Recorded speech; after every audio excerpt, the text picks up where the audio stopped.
देश की सुरक्षा के लिए 5 टन सोना दान कर दिया। मीर उस्मान अली दुनिया के सबसे अमीर इंसान थे। उनकी अमीरी का अंदाजा इस बात से लगाया जा सकता है कि उनका अपना खुद का बैंक था। साल 1944 में उन्होंने ही स्टेट बैंक ऑफ हैदराबाद की स्थापना की, जो बाद में भारतीय स्टेट बैंक में बदल गया। वो 438 करोड़ रुपए की कीमत वाले हीरे को पेपर वेट की तरह इस्तेमाल करते थे। मीर उस्मान अली के पास इतनी दौलत थी कि वो अंबानी जैसे सैकड़ों लोगों को खरीद सकते थे। उनके पास 236 अरब डॉलर के करीब संपत्ति थी। एक वक्त था जब दुनिया के सबसे अमीर इंसान थे मीर उस्मान। साल 1937 में टाइम्स मैगजीन ने उन्हें कवर पेज पर जगह दी। पूरी दुनिया के सबसे अमीर उस्मान अली ने एक वक्त इटली और इंग्लैंड से भी बड़ी रियासतों पर राज किया। वो हैदराबाद के नवाब महबूब अली खान के बेटे थे।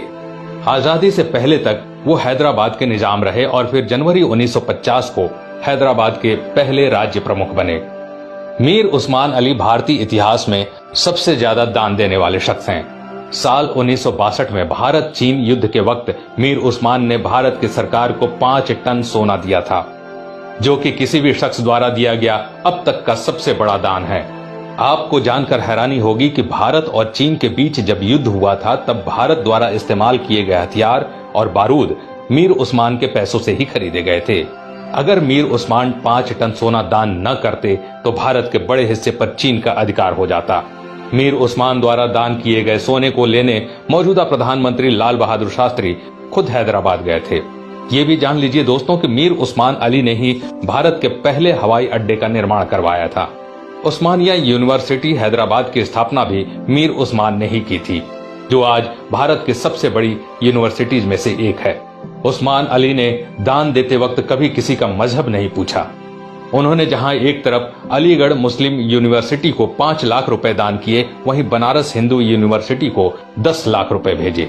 संविधान निर्माता भीमराव अंबेडकर को मीर उस्मान अली ने 54 एकड़ जमीन दान दे दी, जिस पर बाद में कई कॉलेज और यूनिवर्सिटीज का निर्माण हुआ। मीर उस्मान की सादगी का इसी बात से अंदाजा लगाया जा सकता है कि उन्होंने एक टोपी और एक कंबल में अपनी पूरी जिंदगी गुजार दी।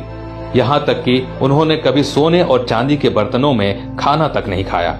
उनके लिए एक टीन की प्लेट बनाई गई थी, जो वो जिंदगी भर इस्तेमाल करते थे।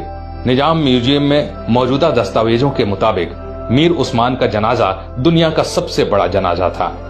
मीर उस्मान अली कहा करते थे कि जब तक निजाम जैसा मुसलमान जिंदा है, इस धरती की तरफ कोई आंख उठाकर भी नहीं देख सकता। ये वीडियो बनाने का मकसद उन लोगों की आंखें खोलना है दोस्तों, जो भारत की एकजुटता पर सवाल उठाते हैं, धर्म निरपेक्षता पर सवाल उठाते हैं, जो हिंदू मुसलमान के भाईचारे पर सवाल खड़ा करते हैं। शर्म आनी चाहिए उन लोगों को कि जिस देश में कलाम साहब, मीर उस्मान साहब जैसे शख्स पैदा हुए, उन महान शख्स वाले देश में इस तरह के लोग